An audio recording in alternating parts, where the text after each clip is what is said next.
What's up, boys and girls and babes? What a week, eh? Week 3 of the NHL regular season. The Washington Capitals played the New York Rangers on Wednesday and the Florida Panthers on Friday.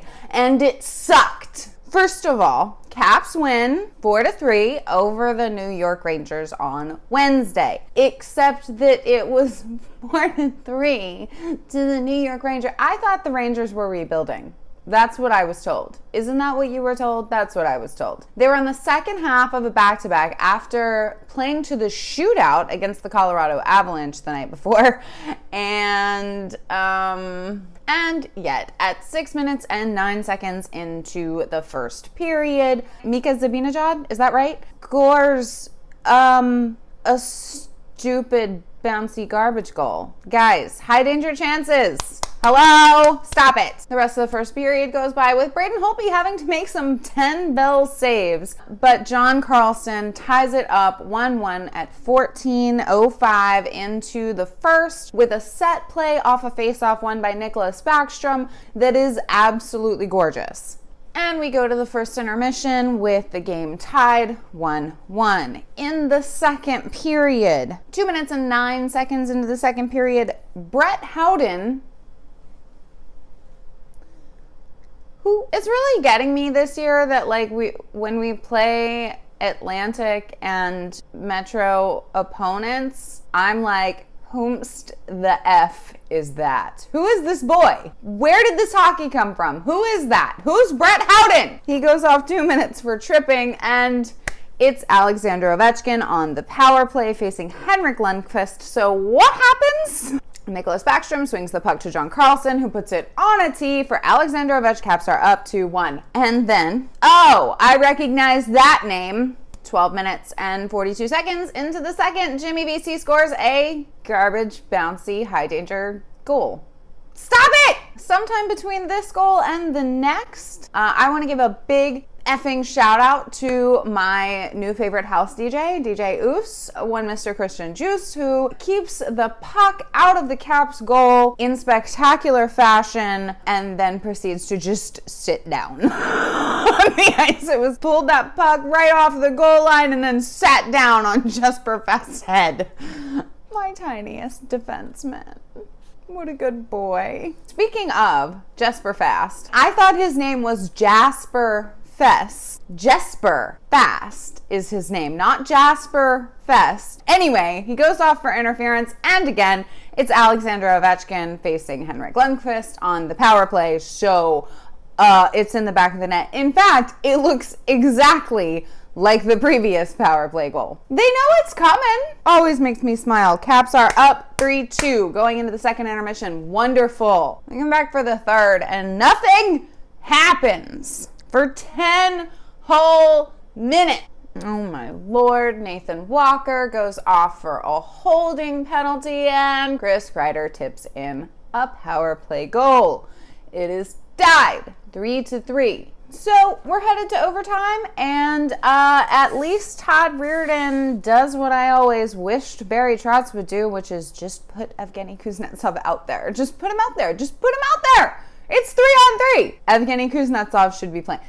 Okay, I understand that last year his face-off numbers weren't the best. And in fact, a lot of the times when we are in situations like 3-on-3 overtime, I say to the television things like, Yevgeny, win a face-off for once in your life, bitch. 3-on-3 is a possession game, and he's good at that. Velcro on his stick, out there dazzling, shoots. Big save from Henrik Lundqvist, but Matt Niskanen is there to pop in the rebound. And it's over, 4-3. Moving on. Friday comes along. I got a lot to say about the Panthers game. So I've always sort of, been chill with the Panthers. I like Roberto Luongo. That bitch is weird. I mean, this past year, I was like, oh, it would be really fun if they got the second wild card slot. I hate the Florida Panthers now. The first 10 minutes of the first period didn't really have a lot going for it. It was frustrating and kind of boring. Jacob Vrana goes off for slashing. but the Caps penalty kill actually kills that penalty. But 10 minutes and 49 seconds into the first, Vincent Trocheck, who, oh my God, I had no idea Vincent Trocheck was a fucking smokestack. I saw him in the penalty box later. Wow, he's pretty. Wow. The Florida Panthers appear to be trying to challenge the Washington Capitals for most beautiful team in the CHL. For sure, Vincent Trocheck, Aaron Ekblad, Dadonov, Troy Brouwer, who is the current Washington Capitals record holder for like best face right up until Michael Kempny got here. Anyway, Vincent Trocheck scores himself a little goal. Unfortunate. 15 minutes and 26 seconds into the first, John Carlson joins the rush and Lars Eller sets him up directly in James Reimer's face to bury his fourth of the season. And then the first period got completely away from the Washington Capitals. Not that they'd had a great hold on it so far. The game is tied 1-1 right up until 15:58 into the second when Yevgeny Dadonov scores himself a little goal. At 16:36 into the first, Xavier maybe? Anyway, he scores himself a little goal. Caps are down 3-1. 3-1. And I'm frustrated. Guys, wake up! Wake up! Guys, did you know that there's a hockey game tonight? Apparently they did not realize that there's a hockey game tonight because 18 minutes and 52 seconds into the first period, Jared McCann scores himself a little goal. Caps are down 4-1. 4-1 going into the first intermission. Coming back from the first intermission, Phoenix! There was very little that Braden Holtby could have done to stop the high danger chances that were, whipping rubber at his head. But putting in Phoenix Copley and shaking up the lines to start the second period did seem to give the Caps a little kick in the ass, because the second period goes like this. 1 minute and 48 seconds into the second period, Brett Connolly buries his first of the season with assists from Jake Vrana and Christian Djoos. 8 minutes and 38 seconds into the second period, Jacob Vrana gets his second with assists from Lars Eller and Brett Connolly. 13 minutes and 15 seconds into the second period, Devontae Smith-Pelly puts away his first with assists from Matt Niskanen and Evgeny Kuznetsov. Devontae Smith-Pelly ties the game up at 4, and then I don't know what happened. What feels like the refs taking control of the game. To me, as a Caps fan, that's what it feels like. Sure, maybe Alex Ovechkin getting called for interference is correct, I guess. Definitely the Washington Capitals getting called for too many men whilst on a penalty kill makes me crazy. It was maybe a little bogus. It's like the refs decided to start calling the game completely airtight without any leeway whatsoever for anyone in a Washington Capitals uniform. That's what it felt like to me as a fan. And I get that is biased, but I haven't seen any evidence to the contrary either. The Washington Capitals are called for a too many men penalty, which makes me crazy because count to four.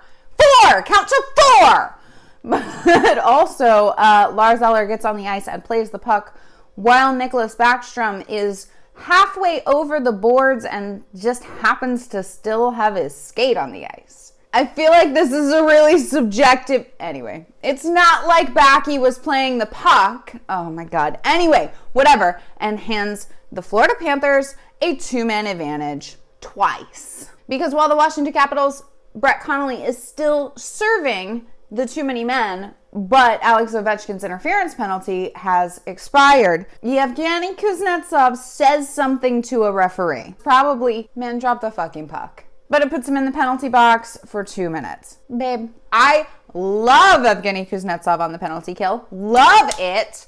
Wanna see more of it. He has this thing, he does the thing where he Velcros the puck to his stick, and I don't know how he does it, and he just keeps it, and just keeps it, and just keeps it, and nobody can take it away from him. It's great. I love it. Yes, more of that on the penalty kill. less swearing. Therefore, Jonathan Huberdeau scores himself a little power play goal, and the Caps are down 5-4 heading into the second intermission. You guys know my philosophy. Officiating is never going to get better. Hockey is a fast game. Things happen. The refs don't see all of it. Just the law of averages. In an 82-game season, you're going to have those games where it seems lopsided to your perception bias. It's not going to get better, so what you got to do is just play better than any interesting officiating. So we come into the third period, and nothing interesting happens in the third period except for TJ Oshie goes to check Petra in a board battle TJ Oshie pushes him away from the puck and takes possession of the puck. This Florida Panther rips his own helmet off, punches TJ Oshie in the back of the head. First of all, TJ Oshie has had 5 concussions. Leave his noggin alone. Secondly, that's not a penalty? I was just being reasonable about how some days it's going to feel lopsided to your perception bias because hockey is fast and the rest don't see everything. But it's the Osh babe. Like, don't punch him in the back of the head, please. I'm never going to be over this. I've got to figure out this Florida Panthers player's name so that I know who I hate. At 16 minutes and 52 seconds into the third, Mackenzie Weegar gets called 2 minutes for interference. The Caps go on the power play. Yes, there's 3 minutes left to play or so, but get Phoenix Copley out of there. 6 attackers on. Nicholas Backstrom buries his second of the year with assists from Lars Eller and Evgeny Kuznetsov. Mon papa, Nicholas Backstrom. The game is tied 5-5. Unfortunately, Matt Niskanen tripped somebody. I'm not even going to argue with it. It was a trip. 1937 into the third. So we are going to overtime 4-on-3. Great. The 5 minutes of overtime go by with no scoring, no whistles. 4-on-4 overtime. Gotta get better at 4-on-4 hockey, my guys. So we go to the shootout. Look, I'm not gonna do my rant on shootouts right now because it's somewhat disingenuous when we lost on one, but they're dumb. I think deciding the game based on a skills competition is dumb. And I say it when we win on one. I like playoff overtime. I don't like playoff overtime. It's awful. I just prefer it as a way to decide the game. The only time that I have not preferred playoff overtime to a shootout is that time that the U.S. women's hockey team won gold in a shootout. Because that was awesome. What a week, you guys. Unless and until I am actually moved into my new place, I will probably be doing weekly. Expect to see me on Sundays or Mondays, at least for a little while. I will be moved in by about the first of the year. We'll be really going down the stretch at that point. This has been Kate, your Salty Caps fan. See you next week. Bye.